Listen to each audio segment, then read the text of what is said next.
hello, Okay. Robert. It's Hi, Lolly. really Good good to morning. see you Good here. afternoon. Good afternoon. Uh-huh. Um, Robert, the reason I wanted to do this recording is because, well, we have known each other for almost 20 years, and Mhm. we are both continuum teachers, and you are a breathing expert, and I had the wonderful opportunity of joining your workshops and learning amazing things about breath. And I know that you're teaching now those breathing seminars related to the COVID pandemic. That's right. And I thought this information is very precious, and I wanted to make this short video so that we can offer this to the world, this wisdom to the world, for people Thank who you. are afraid of the pandemic, or both people who actually have COVID and need to find their breath. Yes, and what I noticed too now, Lolly, is many people are recovering, and now they're talking about what the recovery looks like. And I Mm. think that breathing skills are also important for people who have had COVID and are recovering, and how still best to nurture their breathing because they still feel, a little debilitated in their lungs and in their breathing potentials. So I think it's important information for that as well. Okay, so I Mhm. think first you could just tell us a little bit of who, what is your background in breathing, in breath? Yeah, well, I've been teaching breathing for 32 years, and breathing is, I've been first teaching in breathing was as a body worker and watching people respirate while I was working on them and their body and being able to use my hands to open up their rib baskets and give them more capacity. Then I became a continuum teacher, and the same thing was true in continuum. We do a lot of movement and a lot of sound, and I saw the limitation people were having with their breathing in terms of making sounds and staying with the explorations in a much more deeper way in their breathing. And I went to a lecture on the Buteyko breathing method one particular time, and that made a lot of sense to me. I was very curious about breathing for a couple of reasons. One, that I was born not being able to breathe, so it started off in my early days. I had children who were severe asthmatics, and I was always looking for an answer for them for their difficulty. And I went and heard this lecture, and I thought that made a lot of sense to me because I am an anatomy and physiology teacher as well. So the science of Buteyko made sense to me. Mm-hmm. So in the early 2000s, I went to New Zealand and studied in a year-long program on how to teach the Buteyko method, which I eventually did, and became a trainer for other Buteyko educators. And a couple of years ago, I became interested in all capnometers, which was a software program and a breathing program that measured actually the breathing that came out of the body, for a little more detailed information about how to best serve people. So I got a certification as a breathing behavior analyst from the Graduate School of Health Sciences in Wyoming, United States. And so all those things accumulating over 32 years, breath has become my major focus. And I love teaching it because I think it's the most essential thing that we do. And it's the most important thing that we do to stay alive. So I'm really happy to be teaching this work. Well, I just noticed two things: that while you speak, you actually pause and you inhale through your nose. That's right. I do. For most important, thank you for noticing that, because really one of the most important things that we can do is use our nose for breathing and not our mouths for breathing. So we say in Buteyko, it's corny, but you breathe through your mouth as often as you eat through your nose. So most people don't eat through their nose, so you keep nose breathing. And the reason for that is there are many, many physiological effects that happen when you breathe through your nose that you cannot get when you breathe through your mouth. And a couple of those, but the one that's most primary for me is that mouth breathing tends to trigger the autonomic nervous system to be anxious and to be on alert. So I always use the example, if a bear were to come in through your door, you would go like that, and immediately you would be on alert, with many physiological functions happening to keep you on alert. But that process is only meant to last for about 2 to 3 minutes. Either you beat the bear or the bear eats you that day. So I want to keep my nervous system in a quiet space. So if I start to do this when I'm speaking, my nervous system thinks there's a threat in the space and will begin to activate and motivate my nervous system and put it on high alert. And immediately that speeds up my breathing and puts me on a function for fighting and flighting, not for resting and settle. when resting and settle is what I need, if I'm not feeling well or if I'm recovering from COVID, I need to stay rested and relaxed in my body. Mm. So by perpetuating my nose breathing, even when I'm speaking, so the second rule of thumb that I put out for people, and this is an important one and can change everybody's life, is that you pace your activity level so that you can use your nose for breathing all the time. So if you're doing an activity where you feel like you have to open your mouth to keep up with yourself, you're moving too fast. And the same goes through with talking. When I feel like I run out of air,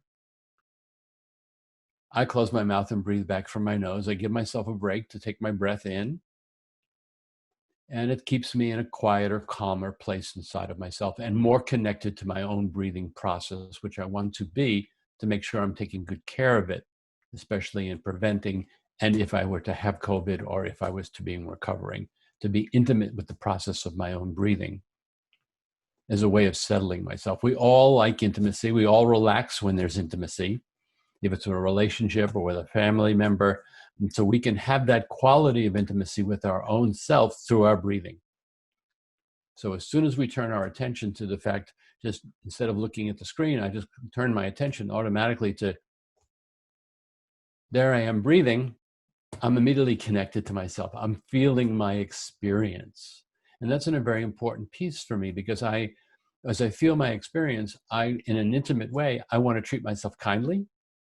I want to treat myself with care. So my breathing automatically connects to that desire and intention and slows down and gives my body a chance to fill up with air until I feel satisfied. And then I start to exhale. And in this case, exhaling is talking. And when I run out of air, I breathe back through my nose.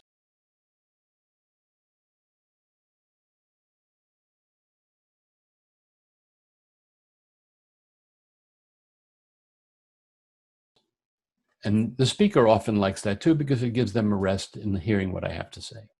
You took the words out of my mouth, because I was going to say this, that listening to this pace, to the pace and seeing how deeply connected you are to yourself, it calms me down, even through the screen across the Atlantic, and it's beautiful. Well, it does also speak to the fact that breath is a form of communication between two people. So when we're around somebody who's very anxious and they're breathing in a very anxious way, we get anxious. It's hard for us to self-regulate in calmness when somebody else is very anxious. Like you say, if somebody is calm, then we can also be in that. It can also invite the other person to be in a more relaxed state. But So I want to go back to the nasal breath and just ask, what does it, I understand there's a whole physiological process when you do the nasal breathing, right?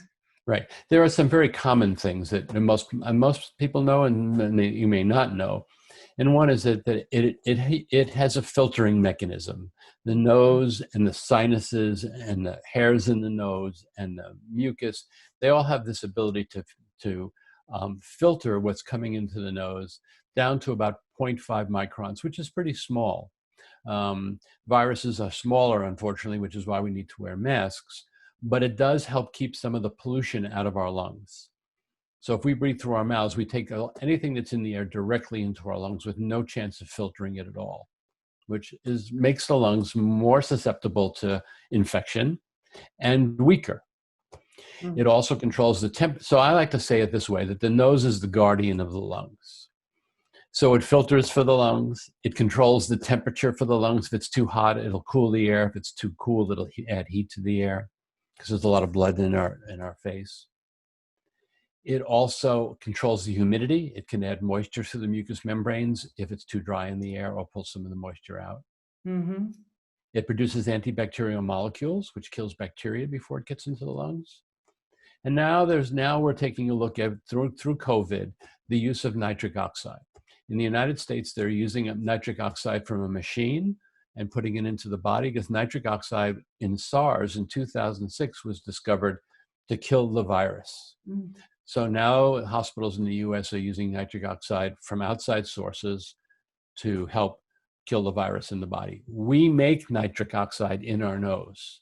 So when we continue to nose breathe, we're supporting our own health by inhaling our own nitric oxide that gets made when we nose breathe. Okay. And there have been studies that if we hum for 20 minutes a day, we can increase nitric oxide production 15-fold. So, if you're preventing or you're sick and you have the energy to hum, be a good thing to do. Just throughout the day, hum a little bit. Make sure when you breathe back after humming, you breathe back through your nose. Don't grab for breath through your mouth, so that you can really take that nitric oxide that got produced in the nose and the sinuses and take it right down deep into your lungs. It helps open up the arteries so oxygen flows more easily. It's anti-inflammatory, so it helps control inflammation, and it's a bronchial dilator, so it helps open the airways. So it really facilitates the health of the respiratory system. So it's important for us to nose breathe for that particular reason. I'm just Robert, looking at could you Go ahead. show us a little bit? How would you hum? How do you suggest, the sound for just humming? Something that pleases me, right? I'm Okay. not going to put myself on the spot and think, well, I'm going to hum Mary Had a Little Lamb or, Happy Birthday or something like that. I'm a more improvisational hummer. Mm-hmm. But Okay. if you have a song you like to hum, then by all means, hum that song particularly. So Beautiful. whatever works for you. But the most important part is, like it's saying, same thing with pacing myself so I can breathe through my nose all the time. So when I exhale,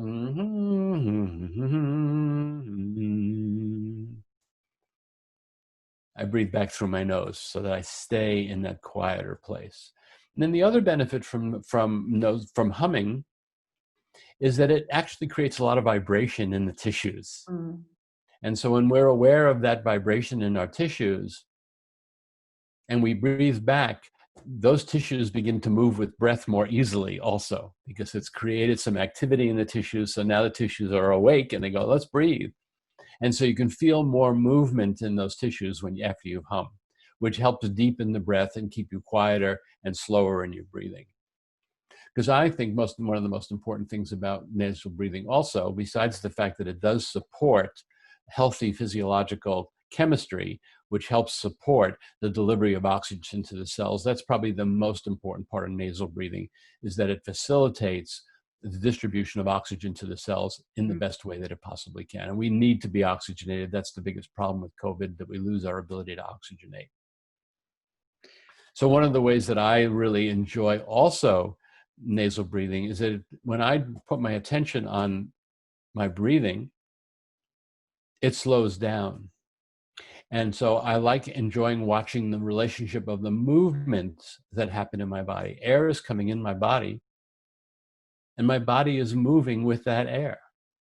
So that's my first step in becoming intimate with my breathing, is watching the movement that's taking place as I breathe in and out. And the body is very accommodating. When I'm watching the movement, it slows it down so I can see it better. That's very, very accommodating. And it does do that. And so I'm really I enjoy, things are moving a lot slower. And certainly when we're not feeling well, we need to be moved slower. So it's a meditative process of just watching the movement of breath.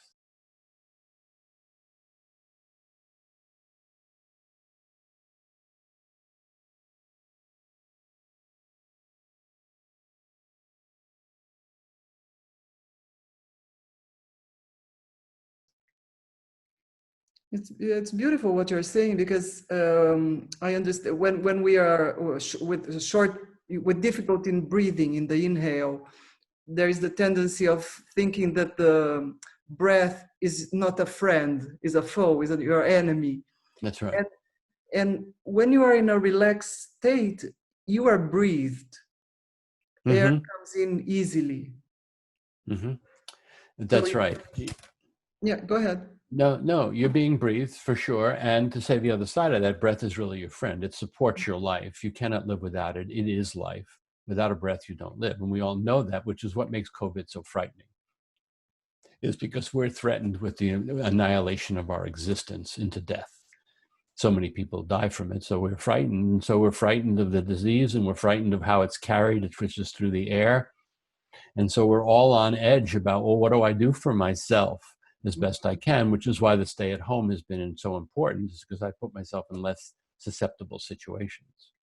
And also why the masks are important now also, because it keeps the virus from moving in and out of my body. But yes, so let's talk about relaxation.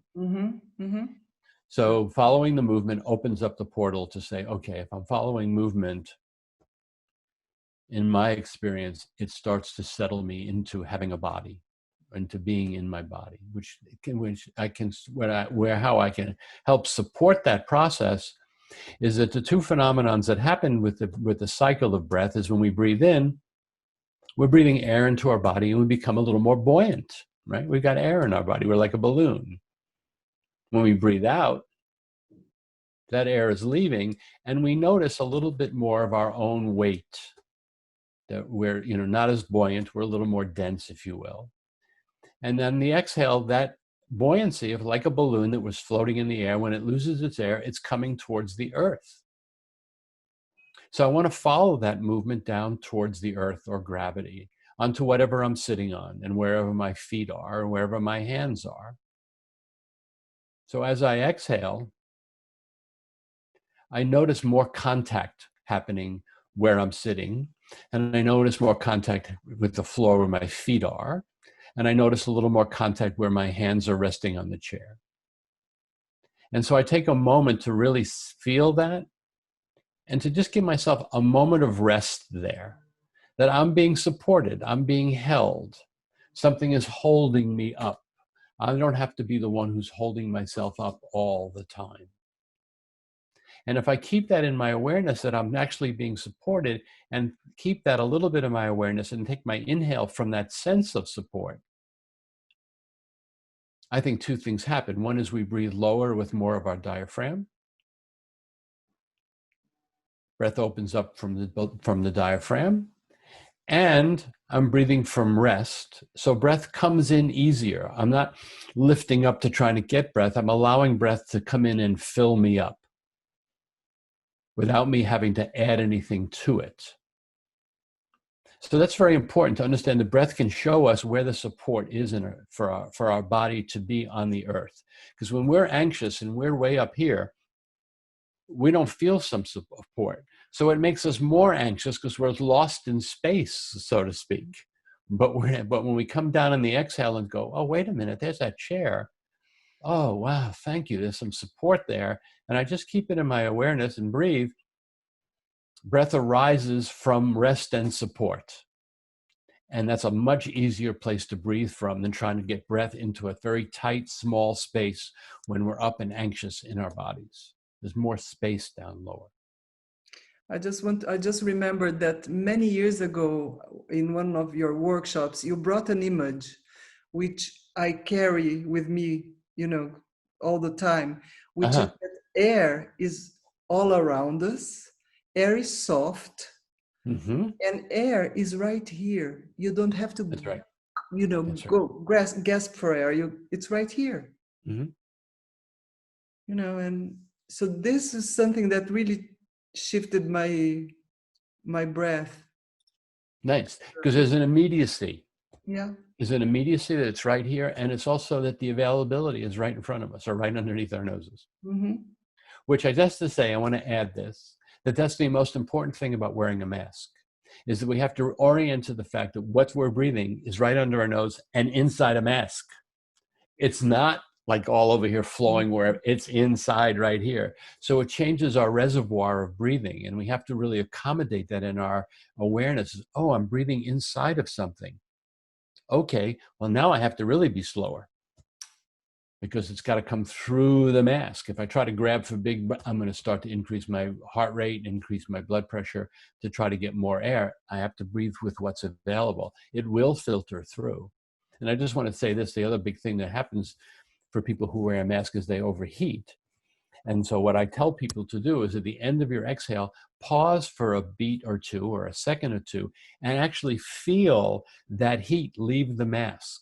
And the carbon dioxide leave the mask. You won't sense that, but it will leave the mask. So that when you breathe back in the next breath slowly through your nose, the air that's coming through the mask is not coming into a hot space. It's coming into a space that the heat has been dissipated, so you can feel more of the coolness of the air as it comes in.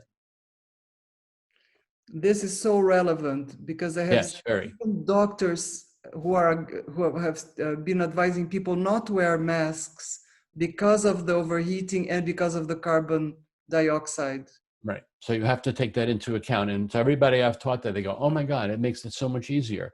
But then, of course, you have to be careful to not speed up your breathing and create a lot of heat real fast. So that slows the whole process down.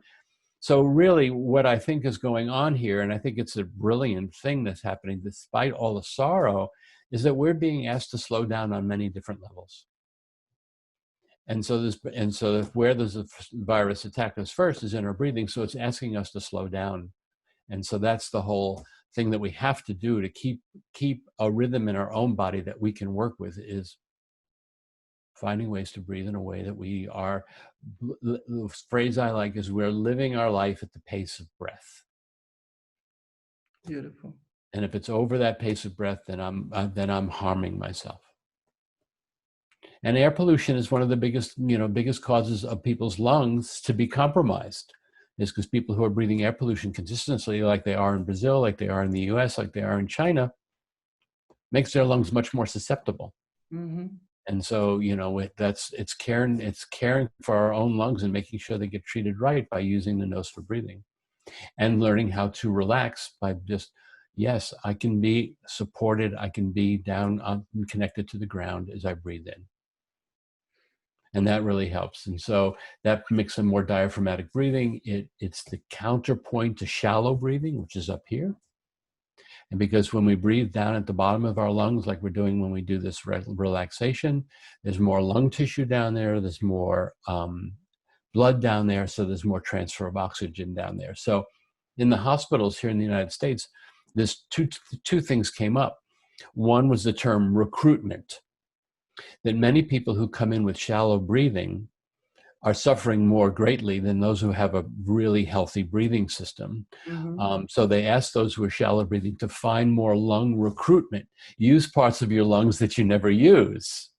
So, and that's what we're doing here. Can we learn how to use mostly the back of our lungs and the lower parts of our lungs?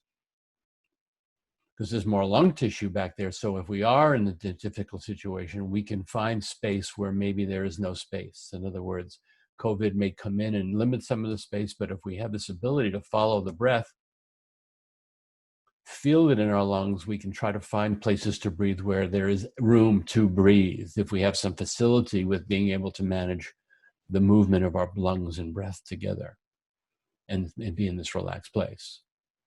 The other thing I just want to say, Lolly, before you jump in, is that they were able to keep, and this is important, and it may have the information maybe in Brazil or not, and this is something Pateco said for many, many years, is that the best place to breathe, to get the most value out of your breath, is lying down on your belly.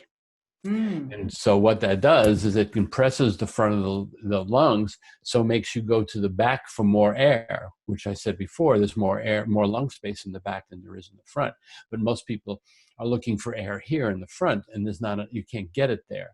So now they call that proning, and they've been able to keep people off ventilators by just putting them on their belly. Because their oxygenation increases, which is why they were on a ventilator in the first place, because they weren't getting enough oxygen to their cells. And proning facilitated that, which helped people stay off there. So if you're not feeling well, the best position, do not lie on your back, because you're compressing the back of the lungs where you need to breathe. Either lie on your side or on your belly if you can, for up to 4 to 8 hours a day. If you're not feeling well, that back is not the place to rest. This You is lose very 40%. Yeah, you lose 40% of your lung function when you lie on your back, because your diaphragm is compressed by your belly viscera, your liver and whatnot. So it pushes up against the diaphragm when you lie flat on your back. So you can't get the full breath. So you want to get off your back for sure. So one of the things, I know it's relevant, so one of the things that I often speak about, and this is really old, this has been around for over 5,000 years, to help people, teach them how to let their lungs breathe them.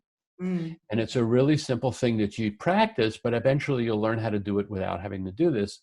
But you think the syllable sa, S-A, while you're breathing in. You don't say it, you think it, because you'll hear it in your head. And you'll notice when you say sa, when you're breathing in,